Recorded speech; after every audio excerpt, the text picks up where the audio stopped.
Bonjour, soyez les bienvenus sur ma chaîne Clarisse TV. Alors, si c'est votre première fois, je vous prie de bien vouloir vous abonner, de bien vouloir aussi liker pour nous aider à avancer. Ça nous ferait énormément plaisir. Hier, c'était la journée internationale de la femme.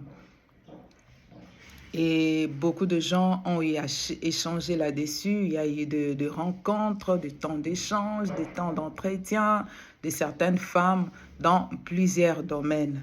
Nous aussi, nous avons jugé bon de dire quelque chose et spécifiquement à la jeune fille, cette catégorie de jeunes femmes qui sont encore je ne sais pas si on peut dire immature, mais on attend de la maturité, mais qui sont peut-être encore pas suffisamment informés sur certaines choses, qui sont des fois, qui se laissent aller par manque d'informations ou leur jeune âge leur joue des tours sur certaines choses.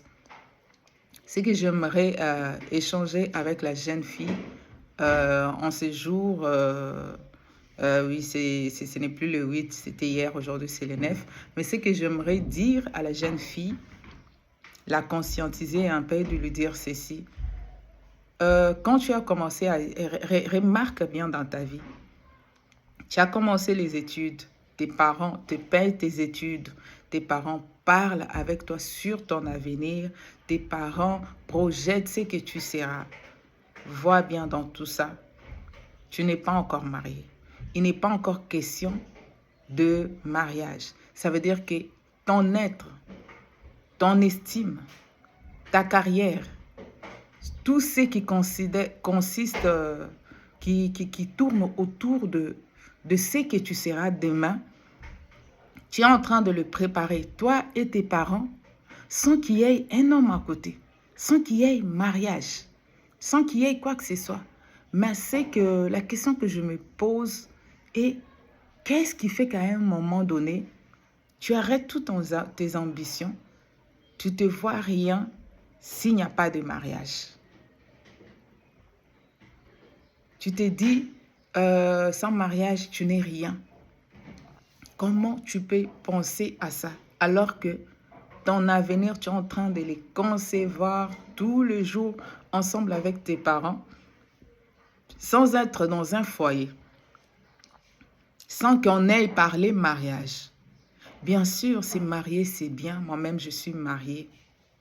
Le mariage est une bénédiction, mais je te dirais aussi, même le célibat aussi est une bénédiction, à condition de bien le gérer, à condition de bien savoir en tirer profit. Même les mariages aussi, on doit savoir en tirer profit.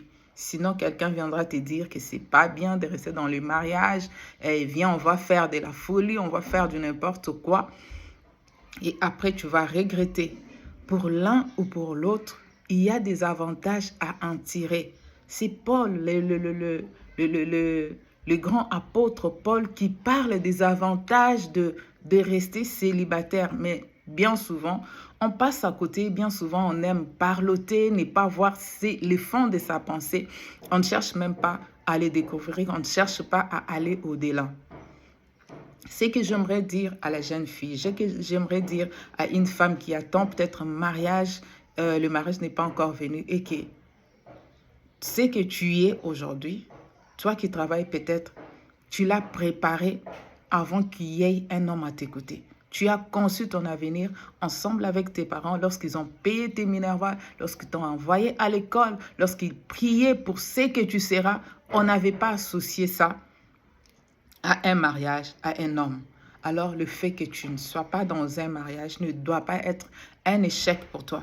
Le fait que tu n'es pas encore dans un mariage ne doit pas te limiter, ne doit pas t'empêcher de rêver grand, accomplir tes objectifs.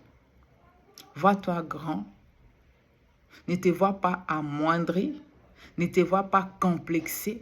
Mais jouis de ton célibat. Tu peux jouir de ton célibat. Tu peux le faire. L'apôtre Paul là, a fait de son célibat Il a fait je peux dire, des jaloux, des envieux son célibat. Il a été toute sa vie au service du Seigneur. Il parle même que pour ceux qui sont mariés, vous aurez des tribulations parce que un célibataire, tu sais, il peut se lever le matin, il part. Il peut revenir X temps. Il peut se concentrer aux choses de Dieu de manière extraordinaire. Ce qui n'est pas le cas pour la personne qui est mariée. Elle doit prendre soin de son mari, de sa maison. Si c'est une femme, si c'est un homme, il doit aussi avoir le temps avec ses enfants et avec sa femme. Vous voyez, comme pour un célibataire, comme pour celui qui est marié, tous nous avons des avantages, tous nous avons des profits, tous nous avons des choses à faire. Alors que les mariages n'arrêtent pas tes rêves. Si tu attends le mariage qui ne vient pas, cela ne doit pas éteindre qui tu es. Cela ne veut même pas dire que Dieu ne te connaît pas. Tout ce que tu dis là, ça n'a pas sa raison d'être. Ça n'a pas sa raison d'être. Dieu t'a créé avant tout pour être à son service. Dieu t'a formé pour être d'abord pour lui.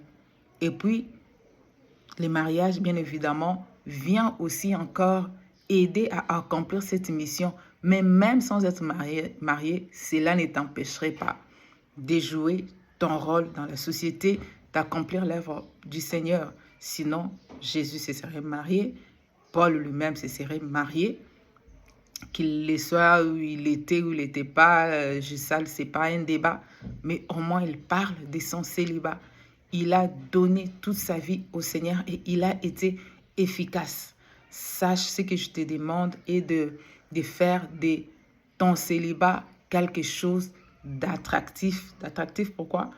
Pour que certaines personnes qui pensent que c'est fini pour eux, ils peuvent regarder ta vie et se dire, oh ouais, il y a des choses à faire.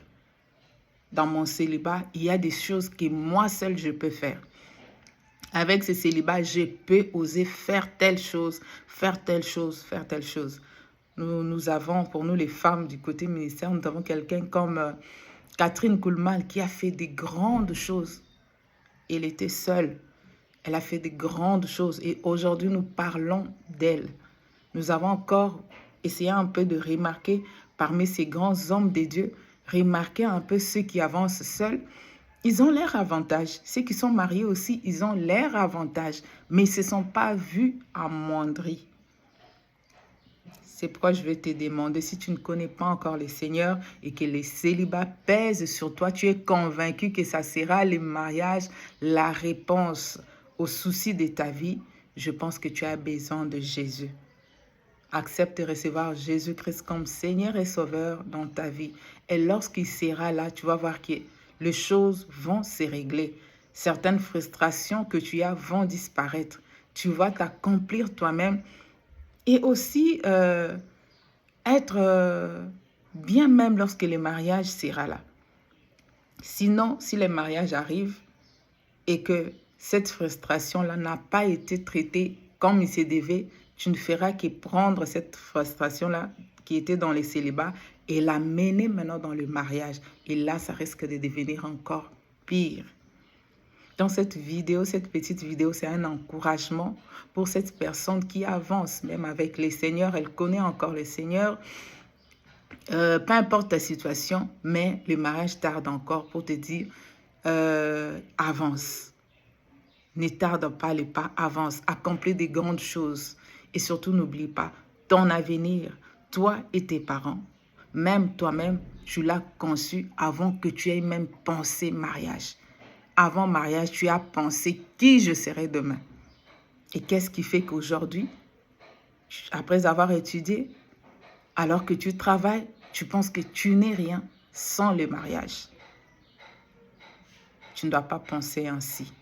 Alors, pense de la meilleure manière de ton avenir. Que Dieu te bénisse et au prochain numéro.